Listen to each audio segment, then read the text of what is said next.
Hello दोस्तों, हमारी YouTube channel में आपका बहुत स्वागत है। मैं आज आपको सीआरपीएफ से रिलेटेड सारी जानकारी और उसकी तैयारी कैसे करनी है मैं आपको इस वीडियो में बताऊंगा। इसके लिए आप हमारे वीडियो को अंत तक देखते रहिए। इसके लिए मैं ले चलूँगा आपको कि इसकी वैकेंसी जो आ रही है वो कैसे आ रही है। इसको मैं ले चलता हूँ। पहले आपको सीआरपीएफ एएसआई 2013-14 में जो वैकेंसी आई थी उसमें कितनी वैकेंसी आई है और कितना फील्ड हो पाया है, आइए देखते हैं। देखिए यहाँ पे टोटल 268 वैकेंसी आई थी 2013-14 में। ठीक है, 268 वैकेंसी 2013-14 में आई थी।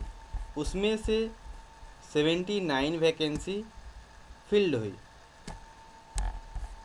ठीक है, और उस बाकी जो है इतना वैकेंसी 189 वैकेंसी अनफिल्ड रह गया। इस वैकेंसी को 2015-16 में, इसके बाद जो वैकेंसी आई अगली वो 2015-16 में आई, उसमें इसको ऐड कर दिया गया। 2015-16 में जो वैकेंसी आई 19 और कुछ नया इंक्रीज जो होगा वैकेंसी उसको उसमें जोड़ दिया गया। देखिए 2015-16 में टोटल 229 वैकेंसी आई। जो पिछले साल खाली था वैकेंसी उसको यहाँ बैकलॉग में डाल दिया। ठीक है, टोटल 229। तो आइए हम ले चलते हैं कि 229 में से मतलब 2015-16 में जो वैकेंसी आई उसमें से कितने वैकेंसी फिल्ड हुई और कितना वैकेंसी अनफिल्ड रह गया। देखिए 2015-16 में जो वैकेंसी आई थी उसमें से मात्र 33 वैकेंसी फिल्ड हो पाया। बाकी सब देखिए यहाँ पे लिखा हुआ है कि direct recruitment of ASI steno 2015-16 merit list. इस मेरिट लिस्ट में 33 कैंडिडेट का नाम दिया हुआ है।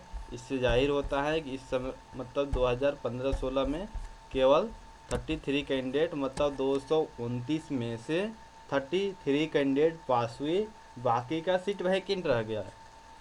इसके बाद वैकेंट सीट और कुछ नया वैकेंसी जो रिलीज हुई उसको जोड़कर इस बार जो वैकेंसी आई हुई है ये इस प्रकार है कि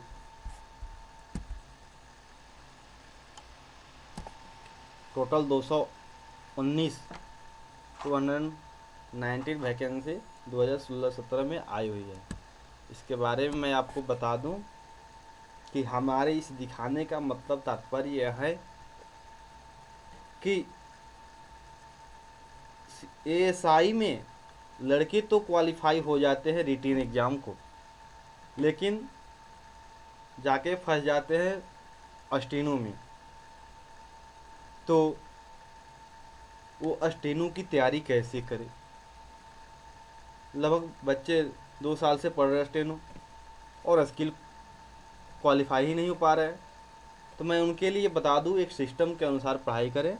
वो सिस्टम यह है कि आप स्टेनो की पूरी पढ़ाई जब कर चुके हैं, आप डिक्टेशन कर रहे हैं, तो इसके लिए आप उतना ही के स्पीड में डिक्टेशन करें जितने के स्पीड में आप अच्छे तरीके से लिख पाते हो।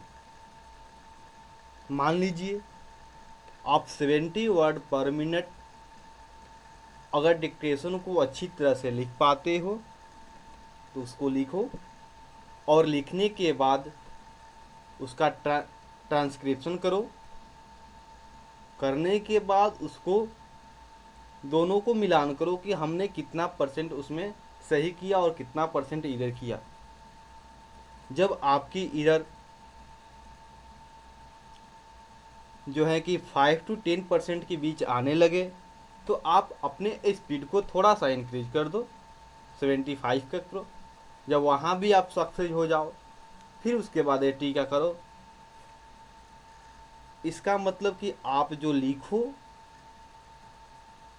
लिखने के बाद उसको आप इंग्लिश में पढ़ते हो तो इंग्लिश में अनुवाद करो, हिंदी में पढ़ते हो तो हिंदी में, और उसको मूल कॉपी से मिलान करो कि आपने कहाँ गलती किया, कहाँ सही किया, कितना % टोटल एरर गया।